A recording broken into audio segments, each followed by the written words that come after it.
Mga guys, naanasan ko'y tips bahil sa kanang mapaakan kag bitin mga guys no. Sukad kani adto no sa didto pa ko sa bukid sa Kantoratoy. Giingnan ko sa usa ka lumad, sa usa ka nitibo. Nga once nga mapaakan kag bitin ug wala na gid kay mahimo ug wala na gid mga tambal nga imo makita tungod kay naa ka sa lasang napaakan imong kamot ug unsay napaakan nimo no. Ang number 1 nimo buhato mga guys kay tested and proven gid mga guys no nga ako kani adto nga nagnuot kog alimango. No, nanguot kog mga uwang dito sa sapa. Ang akong nakuutan mo ang bitin, no? Dako kay nga kubra gid siya. Dito siya sa ilalom sa bato nga nagukob, no? Dito hak niya akong diri mga guys. Pagkataon-taon daminhod tanan akong lawas tungod kay nahibaw, tungod kay na kitan ko sa lumad mga guys. Ningon siya nga hapa. Oh, hapa. Maghapa ka mga guys ug mukaong kagyuta ug ibuga sa kun asa ka na samad. Ang paghapa mga guys no, muto kag sa dili no.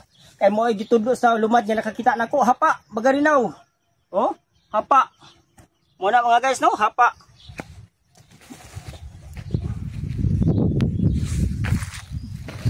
Mo na mga guys ha.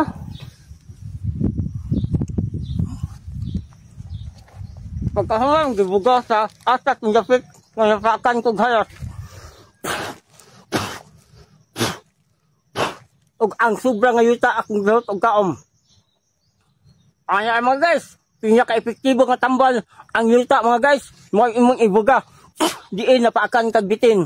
Og diha day mga guys no, daw sama nga nilugsot ang mga lala diri sa kuko murag nang lapos tanan ang lala mga guys no.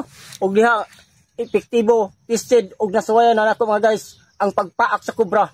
Ang tambal nga bugtong ang yuta ra gyud. Ayaw sa punita kundi ang imong ba.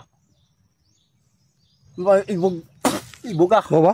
Nabuhat na nitabo nimo sa una? Katulo. Lala ang imong laway. Dayon unsa imong gibati ato pag man magkaon ng yuta? Naglugsot ang mga kwan, murag na inigawas akong kuko, murag na ininaog sa akong lawas nga mga lah. Mga lah, mawa? Oh, katong iyang lagom nga nanay ka wala. O inana ra. Kini si Richard Gomez. Like, follow and share. Richard Gomez TV. Thank you.